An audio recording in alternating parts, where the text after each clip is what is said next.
Hello dear students, welcome our channel. So నిన్న మనం part one అంటే పాకిస్తాన్కి ఇండియాకి సంబంధించిన డిస్ప్యూట్స్ విషయంలో నేను ఒక పార్ట్ వన్ వీడియో చేశాను. దానికి కొనసాగింపుగా మనం మాట్లాడుకుందాం. ఆ వీడియోలో నేను మీకు ఇక్కడ కనిపిస్తున్న 5 థింగ్స్లో కొన్ని విషయాల్ని చెప్పడం జరిగింది. అయితే ఇక్కడ ముఖ్యంగా నేను ఇక్కడ కాలానుక్రమం, సో జనరల్గా మనం ఎక్కువగా ఇలాంటి క్వశ్చన్స్ అడుగుతుంటారు క్రోనోలాజికల్ ఆర్డర్ అన్నట్లు. ఈ క్రోనలాజికల్ ఆర్డర్ చాలా ఇంపార్టెంట్. నేను ఇప్పుడు మాట్లాడుతున్న ఈ టాపిక్ అనేది కరెంట్ అఫైర్స్, అటు స్టాటిక్ జీకే ఈ రెండింటిని బ్యాలెన్స్ చేస్తుంది. సరే, మరి మొదటిగా మనకి 1947లో భారత ప్రభుత్వ చట్టం వచ్చింది. ఎప్పుడు వచ్చింది? జూలై 18 నాడు వచ్చింది. దీని ప్రకారంగా ఆగస్టు 14న విభజన రేఖ ఏర్పడింది. అలా ఒక కొత్త దేశంగా మనకి పాకిస్తాన్ తెర మీదకి వచ్చింది. ఆ విభజన రేఖని ఇక్కడ నేను ఏమంటున్నా, రాడ్క్లిఫ్ లైన్ అనే పేరుతో పిలుచుకున్నాను. ఈ రాడ్క్లిఫ్ లైన్ ప్రస్తుతం ఎన్ని దేశాల మధ్య సరిహద్దులుగా మారిందంటే, ఇది చూసుకుంటే పాకిస్తాన్ అండ్ ఇండియా, ఇది చూసుకుంటే బంగ్లా అండ్ ఇండియా. ఇది ఒక పాయింట్, ఓకేనా? తర్వాత సో ఈ ఇయర్ నుంచి 1948 వరకు మనం మొదటి ఇండో పాక్ యుద్ధాన్ని చూస్తున్నాం. సో దీనికి ఒక సొల్యూషన్గా అప్పుడు పాకిస్తాన్ ఎంత మేరకైతే మన దేశంలో కాశ్మీర్ని ఆక్రమించిందో ఆ ప్రదేశం మొత్తాన్ని మనం పాక్ ఆక్యుపైడ్ కాశ్మీర్, ఆ ఆక్రమించిన ఆ రేఖని ఎల్ఓసి అంటే లైన్ ఆఫ్ కంట్రోల్, తెలుగులో అయితే నియంత్రణ రేఖగా మనం పిలుచు. ఓకే, ఇక తర్వాత మన దేశం మొత్తం ఎలా బాగుపడాలా ఎలా అని మనం కొన్ని నిర్ణయాల ప్రకారంగా చూసుకోవడం జరిగింది. అయితే దురదృష్టంగా 1962లో చైనాకి మనకి యుద్ధం జరిగింది. ఈ యుద్ధంలో మనం చాలా వరకు కోల్పోవడం జరిగింది. ఆ కారణంగా నెహ్రూ గారు కొంచెం ఆరోగ్యం క్షీణించి తర్వాత ఆయన మరణించడం, ఆ తర్వాత లాల్ బహదూర్ శాస్త్రి రావడం, ఆయన మరణించడం, ఆ తర్వాత ఇందిరాగాంధీ గారు రావడం, ఆ తర్వాత రాజకీయ పరిణామాలు మారిపోవడం, ఇవన్నీ ఇక్కడ మనం చూడొచ్చు. ఇక్కడ ఏంటంటే చైనాతో యుద్ధం జరిగింది. సో ఈ కాంటెక్స్ట్లో 1963లో పాకిస్తాన్ ఏం చేసింది? షక్స్గమ్ లోయ, ఓకేనా? ఈ షక్స్గమ్ లోయని ఎవరికి ఇచ్చేసింది? చైనాకి ఇచ్చేసింది. Okay, done. తర్వాత 1965లో మళ్ళీ పాకిస్తాన్ మన మీద దురాక్రమణ చేస్తే దీనికి ఒక ఆన్సర్ ఇవ్వాలని నాడు మన ప్రధానమంత్రి ఎల్బి శాస్త్రి, ఓకేనా? సో ఈయన ఎక్కడికి, మన ఉజ్బెకిస్తాన్కి వెళ్ళడం జరిగింది. సో అలా ఆయన అక్కడ మరి పాయిజన్ ఇచ్చో ఏదో రకంగా అయితే అనుమానాస్పదంగా మరణించడం జరిగింది. ఓకే, సో అలా మనం చూడొచ్చు. ఇక తర్వాత 1969, 70, 71 టైంలో మన దేశంలో రాజకీయ పరిణామాలు పూర్తిగా మారిపోయాయి. ఎందుకు ఇలా మారిపోయాయంటే, ఫర్ ఎగ్జాంపుల్ ఇక్కడ ఒక మ్యాప్ చూడండి.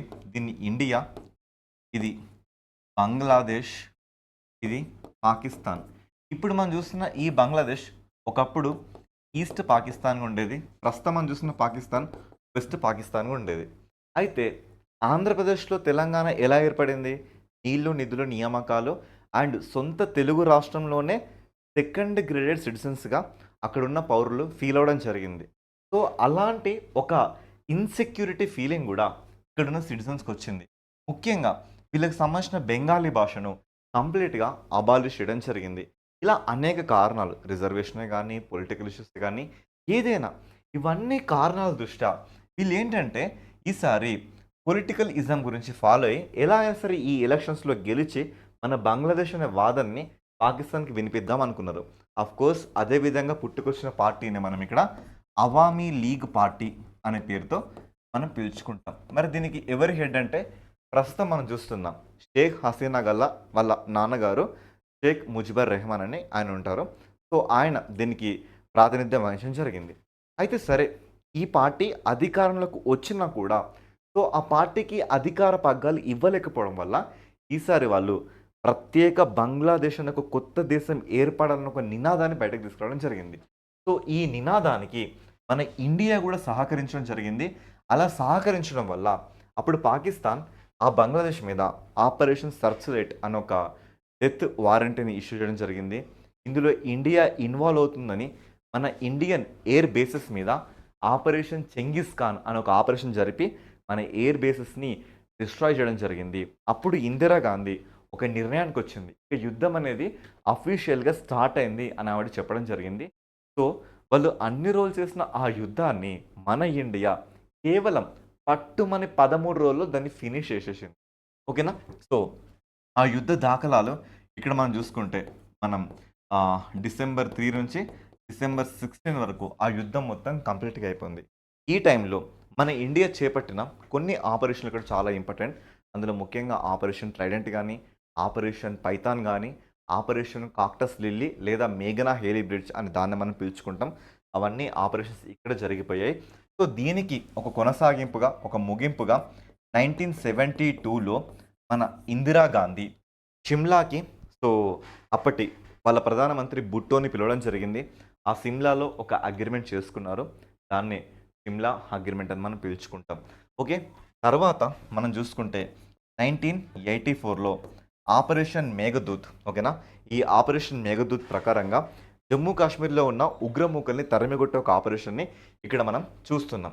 సో, ఇలా ఒక పరిణామ క్రమాన్ని ఇక్కడ మనం నిన్న ఎక్స్‌ప్లెయిన్ చేసుకోవడం జరిగింది. ఓకేనా? సో, ఈ కాంటెక్స్ట్‌లో I discussed Mountbatten plan and Radcliffe line ఓకేనా? సో, నాటి కింగ్ జార్జ్ సిక్స్త్ ఓకేనా? So, Indian independence government of act 1947 okay. So, Siachen glacier okay. Next Jammu కాశ్మీర్‌కి సంబంధించిన కొన్ని విషయాలు. Next okay. సో, కార్గిల్‌కి సంబంధించిన కొన్ని అంశాలు. మరి ఆపరేషన్ స్మైలింగ్ బుద్ధ అంటే ఏంటి? ఆపరేషన్ శక్తి అంటే ఏంటి? పోఖ్రాన్ 1, పోఖ్రాన్ 2 అంటే ఏంటి? ఎవరెవరు దీంట్లో ఇన్వాల్వ్ అయ్యారు? సో, ఇవన్నీ విషయాలు మనం నిన్న డిస్కస్ చేసుకోవడం జరిగింది. ఓకేనా? సో, నెక్స్ట్ ఇక్కడ మనం సర్క్రీక్ అని ఒక లైన్‌ని చూడొచ్చు. యాక్చువల్‌గా ఈ బేస్ మీద ఒక సినిమా కూడా రావడం జరిగింది. ఇక్కడ సర్క్రీక్ అంటే ఏంటంటే ఓకే. ఇప్పుడు మనకి మన దేశంలో ఇలా గుజరాత్‌లో ఈ రన్ ఆఫ్ కచ్ అనే డిస్ట్రిక్ట్ మనకు కనబడుతుంది కదా! ఈ చివరి ప్రాంతాన్ని మనం సర్క్రీక్ అనే పేరుతో పిలుచుకుంటాం.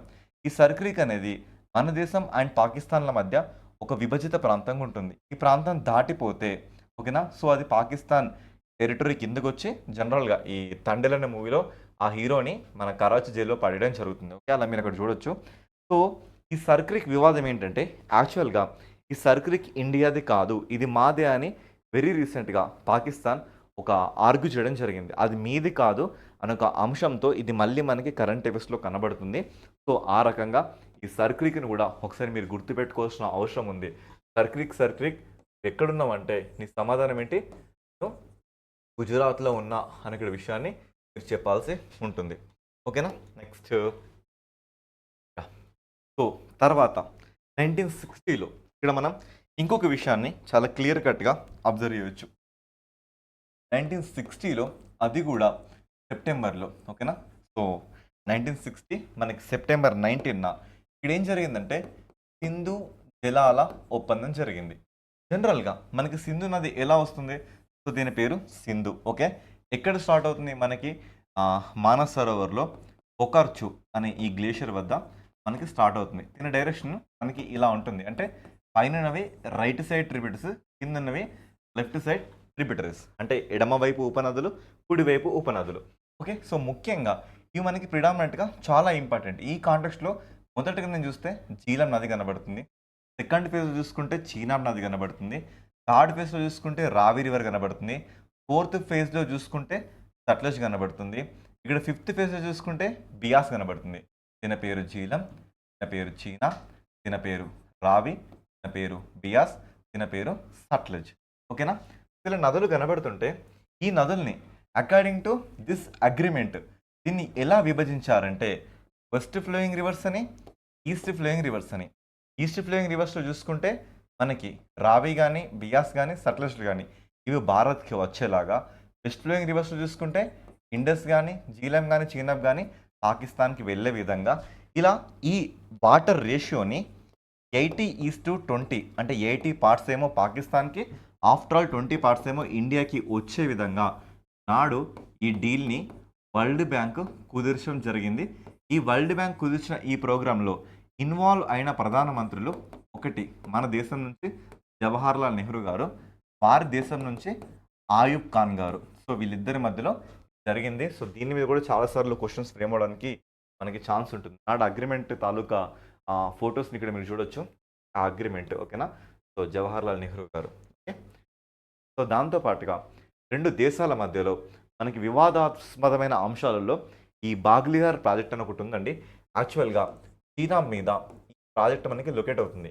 మీరు చీనాబ్ అనే పదం ఎప్పుడైతే విన్నారో అప్పుడు డెఫినెట్‌గా మీకు గుర్తురావాల్సిన కొన్ని issues Dulhasti project, second Baglihar project, okay.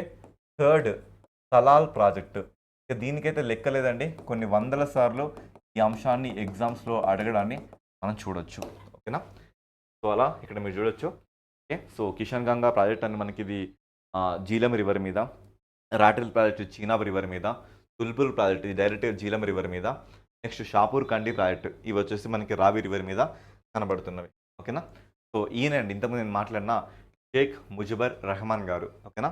So, Sheikh Mujibur Rahman ఆయన కూతురే షేక్ హసీనా గారు ఈవిడ. ఓకేనా? సో, ఇదంతా స్టోరీని ఇక్కడ మనం చూడొచ్చు. ఆపరేషన్ సర్చ్ లైట్ అంటే ఇప్పుడు ఇదంతా 1971 బ్యాక్గ్రౌండ్లో జరిగిన విషయాలు. ఓకేనా? సో, అలా ఇక్కడ మనం చూడొచ్చు. ఇందిరాగాంధీ నాడు మన సైన్యానికి ఆర్డర్స్ ఇస్తున్న క్షణాలు ఇవన్నీ. ఓకేనా? నాడు వస్తున్న పేపర్లు చూడొచ్చు ఇక్కడ మీరు. ఆపరేషన్ చెంగిస్ ఖాన్ కానీ, it's a war, Pakistan planes bomb many airports in India, ఇలా రకరకాల అంశాలతో మనకి ఇక్కడ తెర మీదకి రావడం జరిగింది. But whatever it is, ఈ యుద్ధం జరిగిన ఈ డేట్స్ మాత్రం చాలా ఇంపార్టెంట్. 1971 డిసెంబర్ 3 టు డిసెంబర్ మాత్రం చాలా ఇంపార్టెంట్. కేవలం ఈ 13 రోజులనే మన Indian army approximately 90,000 plus Pakistani సోల్జర్స్ని పట్టుకోవడం జరిగింది. అయితే వరల్డ్ వార్ సెకండ్ టైం తర్వాత చూసుకుంటే ఇంత పెద్ద మొత్తంలో ఇంతమందిని పట్టుకున్న ఆ క్షణాలు మాత్రం ఇదే అని మనం చూసుకోవచ్చు. ఇక్కడ వాళ్ళంటే పాకిస్తాన్ జరిపిన ఆపరేషన్స్ వచ్చేసి ఆపరేషన్ సర్చ్ లైట్. ఓకేనా? సో, అదేవిధంగా ఆపరేషన్ చెంగీస్ ఖాన్ ఇది పాకిస్తాన్ జరిపిన ఆపరేషన్స్. ఇది కాకుండా ఇండియా జరిపిన ఆపరేషన్స్ ఏంటంటే దట్ ఈస్ ఆపరేషన్ ట్రైడెంట్. ఇంగ్లీష్లో ట్రైడెంట్ అంటే అర్థం ఏంటంటే త్రిశూల వ్యూహం. ఓకే. తర్వాత ఆపరేషన్ పైథాన్. ఓకే. సో, ఇవి డైరెక్ట్గా కరాచీ పోర్టు మీద జరిపిన ప్రతిఘటన దాడులు. సో, అదేవిధంగా మనం బంగ్లాదేశ్లో చూసుకుంటే ఆపరేషన్ మేఘనా హేలీ బ్రిడ్జ్. మరి మేఘనా అంటే ఎవరు? సో, మేఘనా means here you can see Padma అంటే మన దేశంలో గంగా, జమున. ఓకే. జమున అంటే మన దేశంలో బ్రహ్మపుత్ర. ఓకే. ఈ పద్మ అండ్ జమున వీళ్ళిద్దరు వెళ్ళి ఎవరిలో కలిసిపోతున్నారు? మేఘ్నా రివర్లో కలిసిపోతున్నారు. మరి మేఘనా అంటే ఎవరు? ఇక్కడ మనం చూసుకుంటే సుర్మా అండ్ కుషియార్ అనే రెండు నదుల సంగమంగా మనం చూడొచ్చు. మేఘనా హేలీ బ్రిడ్జ్ లేదా దీన్నే ఆపరేషన్ కాక్టస్ లిల్లీ అనే పేరుతో మనం ఇక్కడ పిలవడం జరుగుతుంది. సో, ఈ ఆపరేషన్ చాలా ఇంపార్టెంట్. సో, ఈ ఆపరేషన్ తర్వాత ఈ డీల్ ఎక్కడికి వెళ్ళిందంటే 1972లో మనకి సిమ్లా ఒప్పందానికి దారితీసింది. సో, ఇవన్నీ కూడా ఇక్కడ మనం మాట్లాడుకుంటున్న విషయాలు. నాడు ఎల్బి శాస్త్రి గారు చనిపోయిన ఆయన డెడ్ బాడీని కూడా ఇక్కడ మీరు అబ్జర్వ్ చేయొచ్చు. ఓకేనా?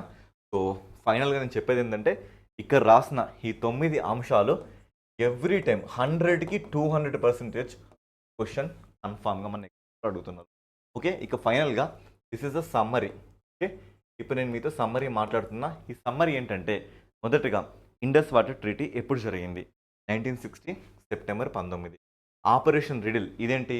పాకిస్తాన్ మనకి రెండోసారి మన దేశం మీద యుద్ధానికి వచ్చిన క్షణాలు అవి 1965లో జరిగింది. ఓకేనా? అదిదనం ఆపరేషన్ రిడిల్ ఇది భారత ఆర్మీ చేపట్టిన ఆపరేషన్ మనం చూడొచ్చు. తర్వాత మన దేశం నుంచి లాల్ బహదూర్ శాస్త్రి గారు తష్కెంట్కి ఈ ఆపరేషన్ రిడిల్కి సంబంధించిన ఒక పీస్ అకార్డు కోసం ఆయన తష్కెంట్కి వెళ్ళడం జరిగింది. ఆ తష్కెంట్ 1966లో ఆయన తష్కెంట్కి వెళ్ళారు. అక్కడే ఆయన మరణించారు. ఓకే.